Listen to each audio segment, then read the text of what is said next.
सबको जोहार। जनहित सिद्धार्थ के सबके स्वागत।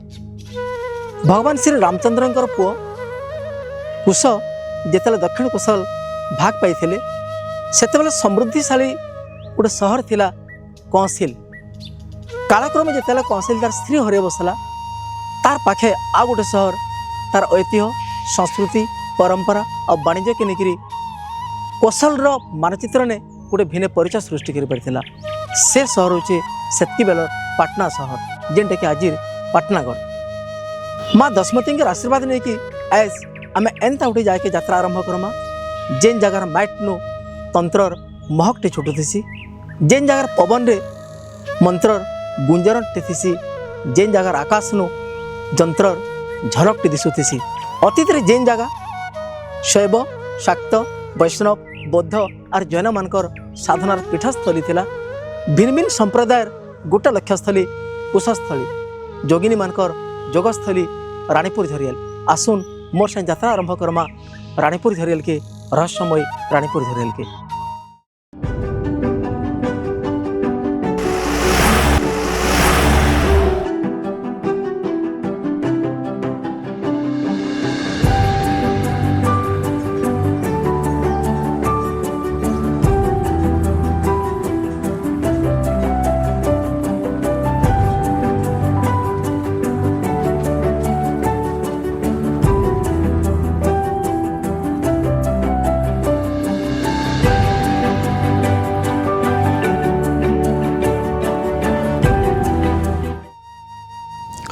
सोमवंश राजा मान ईश्वर सोमेश्वर महादेव सोमेश्वर मंदिर लगी ई जगह जितकी प्रसिद्ध केभे दिन इन एशियार सबुठ बड़ चट्टान उपरे 120टा मंदिर थिबार इतिहास गौरव सेतकी गरिमामय। आज भी इन कारण खरार गरम ने 54टा मंदिर छाती ठिया होइछे तार परे भी ई जगह आदि जोगिनी मंदिर रानीपुर झरियल 64 जोगिनी मंदिर लगी सेतकी गौरवमय। इन हर एक पत्थर गोटे भिन्न कथा नहीं अच्छे। आज भी इन मैदानर छिना समियाने जोगिनी माने सूर्य स्नान करसन। राति रे जन्हर उजाला ने शीतलतार सिहरण निज दिहे अनुभव करसन। आसुन रानीपुर झरियल के बुझमा, आसुन 64 जोगिनी मंदिर के बुझमा लोकंकर मुहनु शुणुथबार कथानी किंवदंती और इतिहास के लेकर आसुन रानीपुर झरियल के आ टिके पाखु देखमा।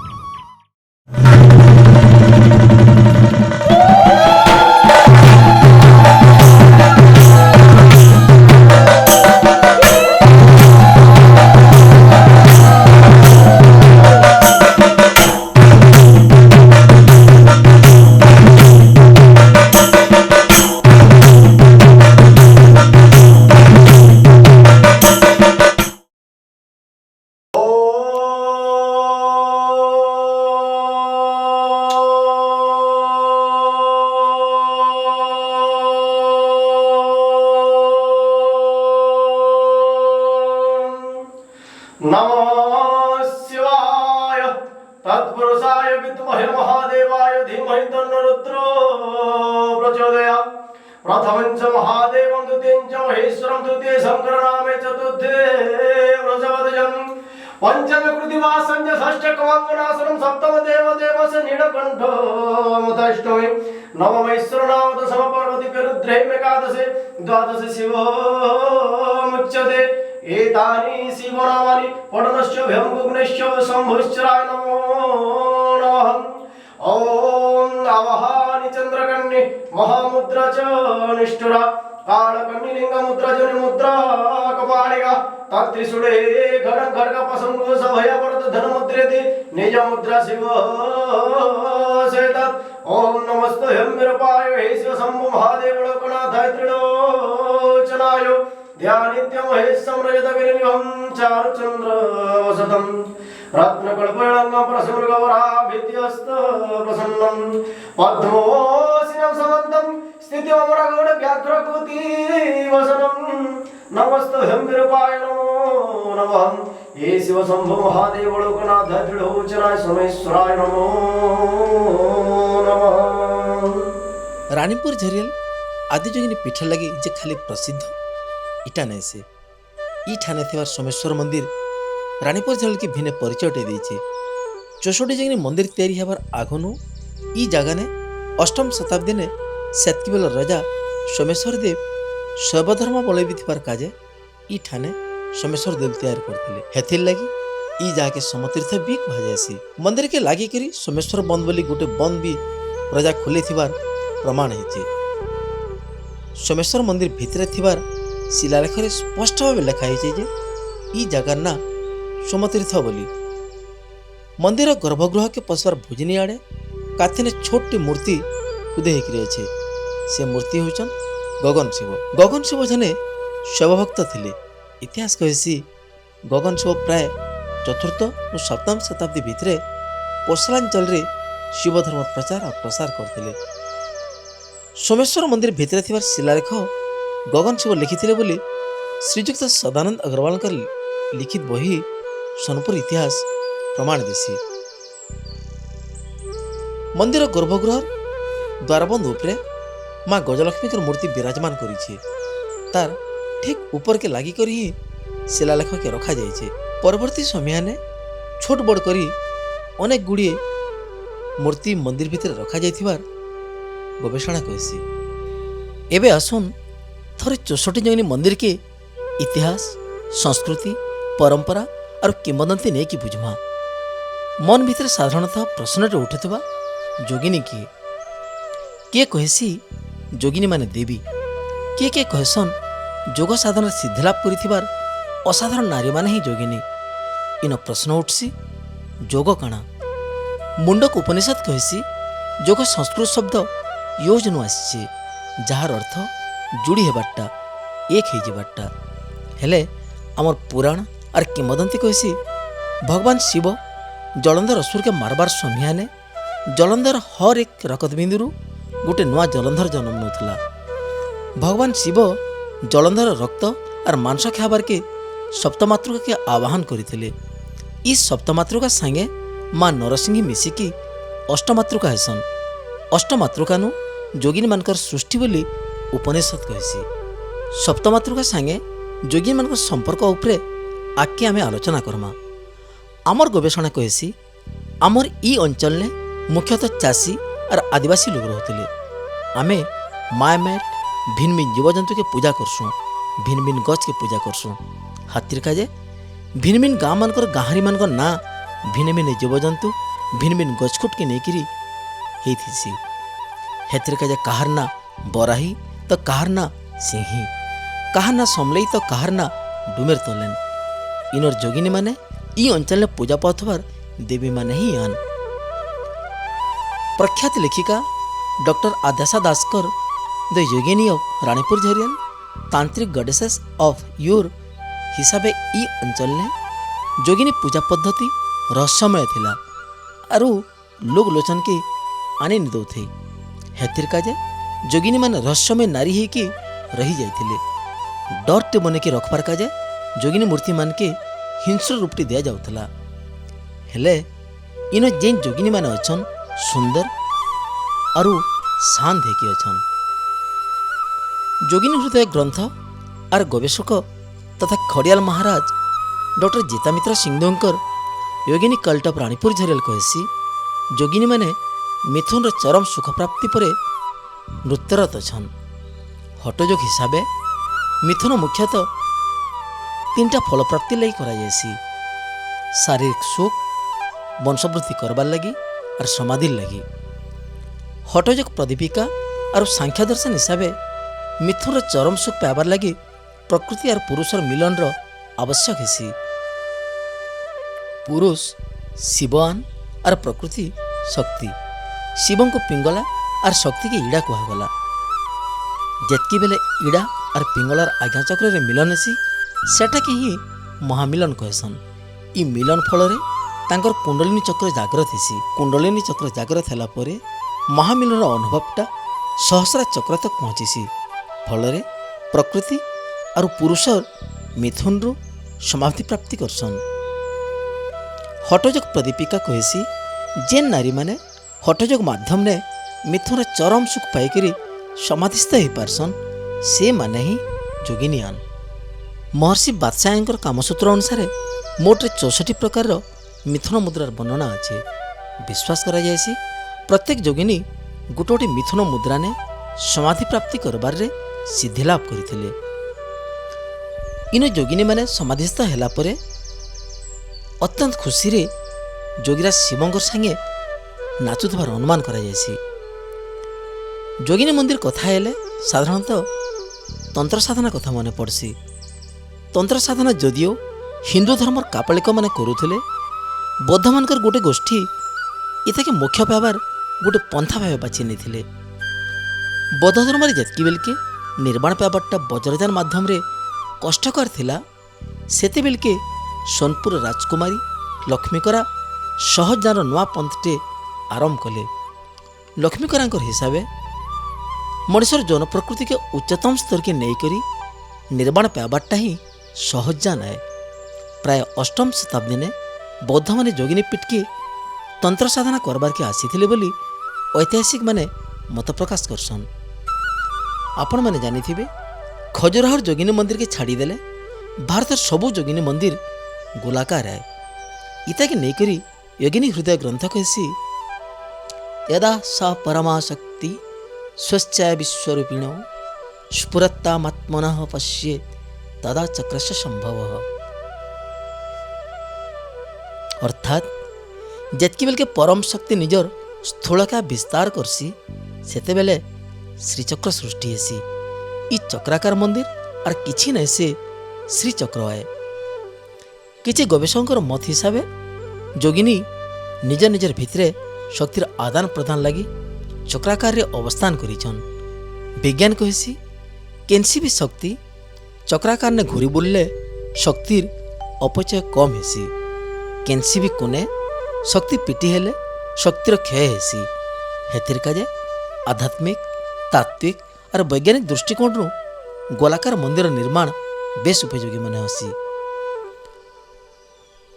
ଯୋଗିନୀ ମନ୍ଦିର ବ୍ୟାସ ପ୍ରାୟ 54.44 ଫୁଟ ହେଇଥିବାର ବେଲକେ 6 ଫୁଟ 8 ଇଞ୍ଚ ଚଉଡ଼ା 5 ଫୁଟ 74 ଇଞ୍ଚ ଲମ୍ବା ପଶବାର ଦ୍ୱାରଟି ଅଛି। ଅନ୍ୟପଟେ ମନ୍ଦିର ଛାତ ନାଇଥିବାର ଉପରେ ଭିନ୍ନ ଭିନ୍ନ ମତ ପ୍ରକାଶ ପାଇସି।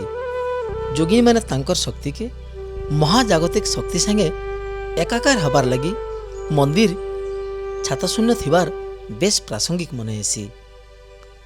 ଆମେ ଆପଣମାନଙ୍କୁ ଆଗରୁ କହିଥିଲୁ ସପ୍ତମାତୃକା ସାଙ୍ଗେ ଯୋଗିନୀମାନଙ୍କର ସମ୍ପର୍କକେ ନେଇକରି। ଆସୁନ୍ ସପ୍ତମାତୃକାକେ ବୁଝମା। ଯୋଗିନୀ ମନ୍ଦିରକେ ଯିବାର ଆଘୁନୁ ଯିବାର ଭୁଜନି ଆଡ଼େ ଗୋଟେ ଜମି ଭିତରେ ବଢ଼ିଆଟେ ପଥର ଅଛି, ଯେନ୍ଟାକି ଲୋକଲୋଚନକେ ନାଇଁ ଆସିପାରେ। ଆପଣମାନେ ଜାଣିକି ଆଶ୍ଚର୍ଯ୍ୟ ହେଇଯିବେ, ସେଟା ହିଁ 64 ଯୋଗିନୀର ଆବିର୍ଭାବର ମୂଳ ଆଏ। ସେ ପଥର ଉପରେ ସପ୍ତମାତୃକାର ମୂର୍ତ୍ତି ସାଙ୍ଗେ ଗୋଟେ ଆଡ଼େ ବୀରଭଦ୍ର ଆରୁ ଆର ଆଡ଼େ ବିନାୟକର ମୂର୍ତ୍ତି ଖୋଦା ହେଇଛି। ଆମେ ଆଗରୁ କହିଥିଲୁ ଯୋଗିନୀମାନେ ସପ୍ତମାତୃକା ଠାନୁ ଆବିର୍ଭାବ ହେଇଛନ୍ ବୋଲି। ମନ ଭିତରେ ଗୋଟେ ପ୍ରଶ୍ନ ଆସୁଥିବା, ସପ୍ତମାତୃକା କିଏ ଆନ୍? ଆମର ପରମ ସୌଭାଗ୍ୟ ଥିଲା ଆମେ ଯେତିକି ବେଲକେ ଇ ଡକୁମେଣ୍ଟାରୀ ସିନେମା ଆରମ୍ଭ କରୁଥିଲୁ, ସେତିକି ବେଲକେ ଆମର ଇ ଜାଗାକେ ମୂର୍ତ୍ତିମାନଙ୍କ ଉପରେ ଗଭୀର ଜ୍ଞାନ ରଖିଥିବା ମନୋଜ କୁମାର ଭୋଇ ସାର୍ ଆମର ସେ ସାମିଲ ହେଇଥିଲେ। ଆସୁନ୍ ବହୁତ ସରଳ ଭାଷାରେ ତାକୁ ନ ବୁଝମା ସପ୍ତମାତୃକା କିଏ ଆନ୍। ମୁଇଁ ହଉଛେ ମନୋଜ କୁମାର ଭୋଇ, ମୋର ଘରଟା ବରଗଡ଼। ମୁଇଁ ମୋର ଏଜୁକେସନ୍ ହଉଛେ आर्ट्स मुझे पहले साइंस थी स्टार्ट कली, तेरु आर्ट्स पढ़नी, इकोनॉमिक्स पढ़ली, तेरु हिस्ट्री के आइली, तेरु मुझे टूरिज्म थी डिप्लोमा कली। लकीली मुझे होचे first batch government of India guide from eastern India 1989 थी मुझे ट्रेड के आसली। मुझे देखली जे फिगर माने लेडीज फिगर बेल लगुछन। आ गुटे टे गणेश अछन, गणेश तो केतले नवग्रह थी ना थान, बोले मुझे बोली ना इटा आउ किछि है, बोले भुजनी आड़ के गणेश अछन 9टा फिगर रा, आ पहला फिगरटा डेबरी आड़ के ठिया होइछन। तेरु परशुरामेश्वर मंदिर भुवनेश्वर न अच्छे सप्तमातृका, ताकर दुही आड़े गुटे आड़े वीरभद्र जे कि माता सेवक, गुटे आड़े गणेश जे कि माता पुत्र थीसन।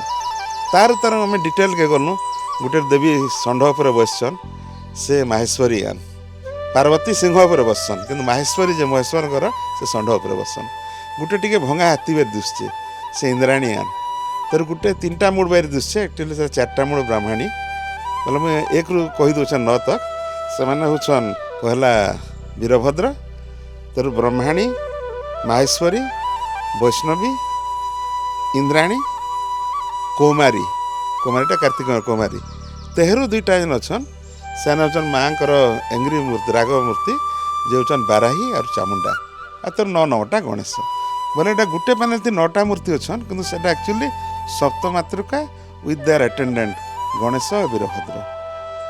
सप्तमातृका हेले ब्राह्मी जे कि अनाहत नाथ और विश्वकर्त्रीयान द्वितीय वैष्णवी जे विश्व ब्रह्मांड के गोटे आकार देछन 3 नंबर ने माहेश्वरी जे जीवर परिचय प्रदान करिछन 4 रे कौमारी जे शक्ति प्रदानकारी देवियान 5 रे बराही जे कि आनंद प्रदायिनी 6 रे इंद्राणी जेन माँ महाजागतिक शक्ति के विरोध करथुबा आसुरिक शक्ति ध्वंस करि पारसन 7 रे चामुंडा जे कि भक्तिभाव जागृत करुथबार देवियान ई मानकर संगे नरसिंही मिसिकी अष्टमातृकार वर्णना हिंदू शास्त्र ने वर्णित अच्छे ई अष्टमातृका को सहयोगी हिसाब 64 योगिन आविर्भाव बोली विश्वास कराई सप्तमातृकार मूर्ति वीरभद्र साई गणेश ठीक समान मूर्ति चट्टाण पूर्व दिगे से साड़के भी खोदा जाइए तार पाखे महिषा मर्दिनी माँ दुर्गा और विनायक मूर्ति स्पष्ट देखा जाए जेहेतु इनर पत्थर गुणात्मक मान सेतकी भल नहीं से धीरे धीरे मूर्ति माने क्षय हो बसलेन सप्तमात्र मूर्ति ठीक पचाड़ के काल भैरव जेनटा कि कराल भैरव भी कहसन तार मूर्ति खोदाई काल भैरव तांकर बाहान कुकुर पर बसिकरी हाथ धरी अस्त्र ने गोटे मनीष के मारिकरी ऊपर के टेकी धरती देखा जाए छाती ने खपुरी माला संगे भीतर के पशि जाइथिबार पेट दर्शकर मन भितरे भय सृष्टि करसी इनो आगरू बलिप्रथा थिबार ऐतिहासिक माने मत देसन तार किछि दूरे पिलपरुआर मूर्ति खोदा हिथिबार देखबार के मिलसी इनो पिलपरुआ संगे मद भोग लागुथबार भिने भिने गवेषक मत व्यक्त करसन आपण माने जानिथिबे तंत्र साधन मद्य और मांसर अर्पण करा जायसी और पारिपार्श्विक अवस्था के देखले रानीपुर झरियाल जे तंत्र विद्यार केन्द्रस्थली थिला एटा निसंदेह है सोमेश्वर मंदिर पाखापाखि आपण मैंने माँ दुर्गांकर पाद सरस्वती पाद संगे लक्ष्मीपाद थिबार देखिथिबे किछि व्यक्तिंकर मत अनुसार जैन माने तीर्थंकर मानकर पाद पूजा करथुले ई जागारे जेहेतु जैन मानकर भी प्रभाव थिला ई पाद सबु तीर्थंकर बोली विश्वास करायसी जदियो विशेष किसी प्रामाणिक तथ्य नाई न जोगिनी मंदिर मझामझी ऊर्ध्वलिंगम शिव विराजमान करुछन ऊर्ध्वलिंगम शिवंकर विशेषत्व होचे निजे रेत के नष्ट नाय करिकी सुषुम्ना कांड देकी सहस्रा चक्र तक पहुँचीसी और मिथुन रो समाधि प्राप्ति करसन जेनटा कि जोगिनी तत्वर मूल जिनिस है रानीपुर झरेलना थिबा ऊर्ध्वलिंग शिवंकर 8टा हाथ थाइकरी आनंद तांडव मुद्रा रे अछन पाखापाखि 4 फुट उच्चा मूर्ति अटाने बढ़ेटे नाक गुरी हेकी अच्छे मुड़े जटामकुट सांगे कानर मकर कुंडल भक्तर मन के भक्तिभाव ने बुड़े दिसी ऊपर 2 हाथे भगवान शिव बढ़ेटे नाक साप धरिकी शोभा पाउछन भोजनी आडर गोटे हाथे त्रिशूल और आर हाथे डमरू डेबरी गोटे हाथे गदा और आर हाथे माला मूर्ति के दिव्य रूप टे दूचे डेबरी आडर सबुनु तलर हाथ भांगी जाइथिबार बिलके भोजनी हाथ नाभि पाखे गजहस्त मुद्रा रे विराजमान करिछन भगवान शिवंकर भोजनी गोड़ गणेश को डेबरी खंदे थिबार बिलके डेबरी गोड़ बाहन नंदीर पिठी न अच्छे 4टा हाथ थिबा गजानन भी आनंद तांडव मुद्रा ने विराजमान करिछन ऊर्ध्वलिंगम शिव कौशलांचल गुड़दुटे जगह देखबार के मिलसी बुढ़ी कुमना पाखे महगा हो कि सोनपुर जगन्नाथ मंदिर ने बणेर सरसरा ने हो कि रानीपुर झरार इंद्रलाट मंदिर ने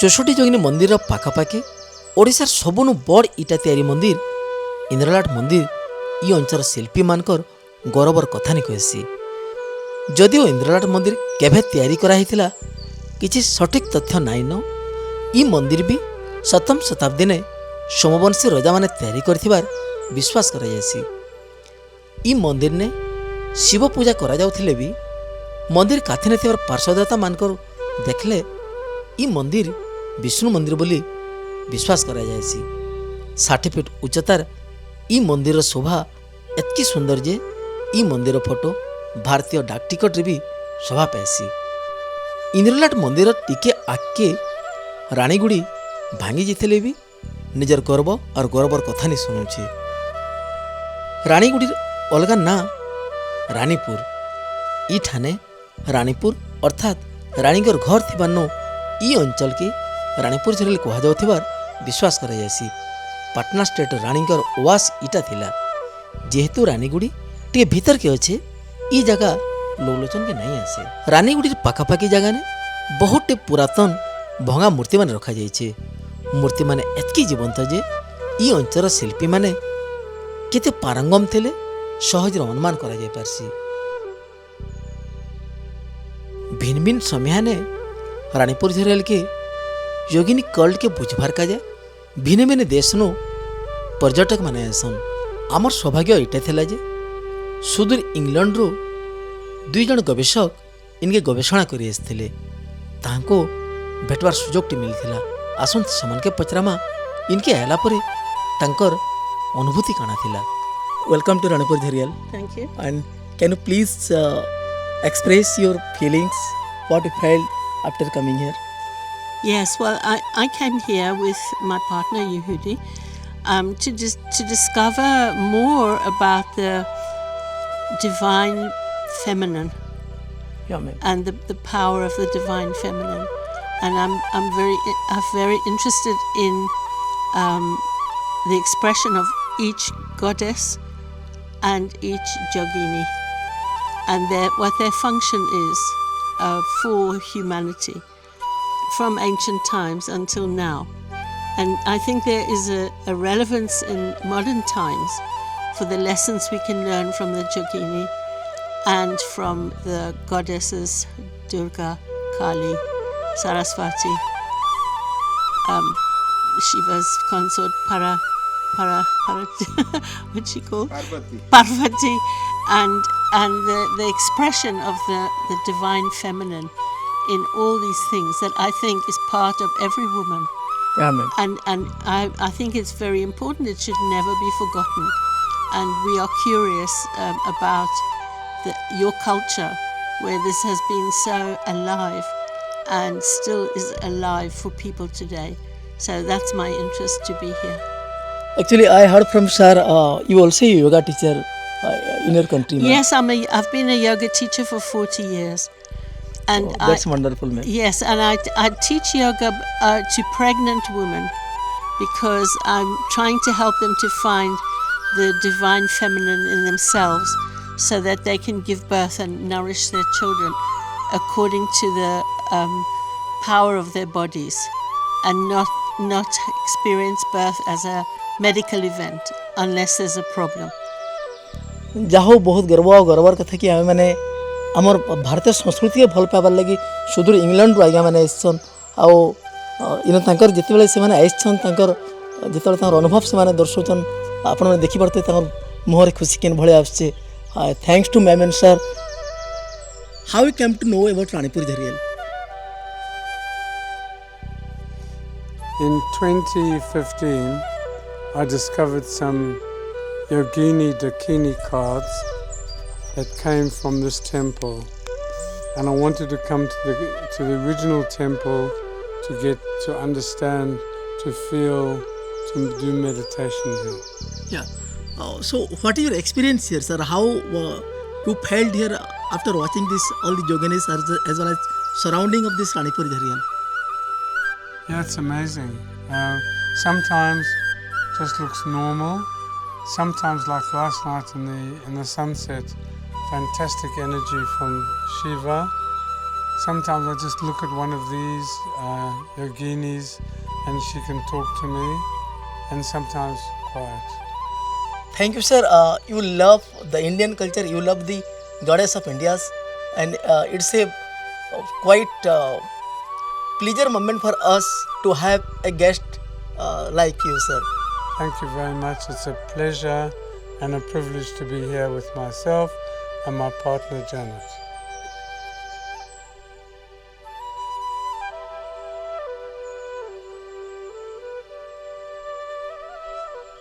सोमेश्वर मंदिर पाखापाखि छोट बड़ करी गुरुदुटी मंदिर ये अंचल शोभावर्धन करसी 1974 मसीह ने ये अंचल के आसीथिबार गवेषक जेडी बेगलार तांकर गवेषणा रे इन गोटे जगह ने 120टा मंदिर थिबार वर्णना करिछन।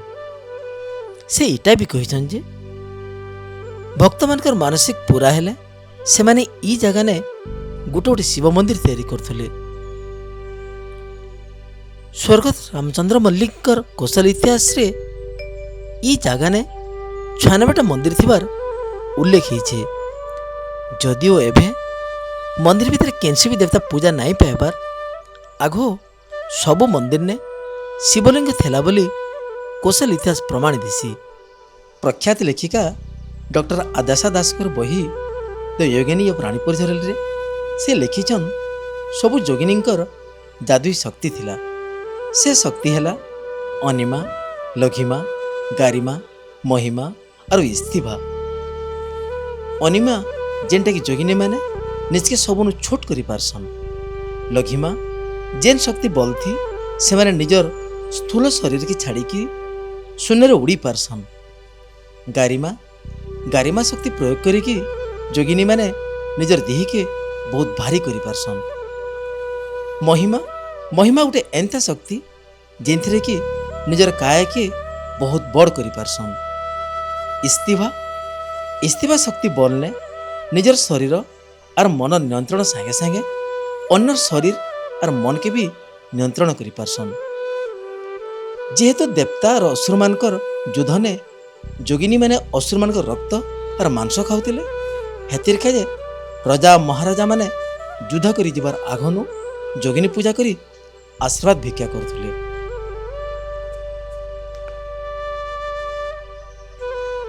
आमे प्रयास कलु रानीपुर झरल के पाख बुझबार लगी रानीपुर झरल के टिके भल पाइबार लगी।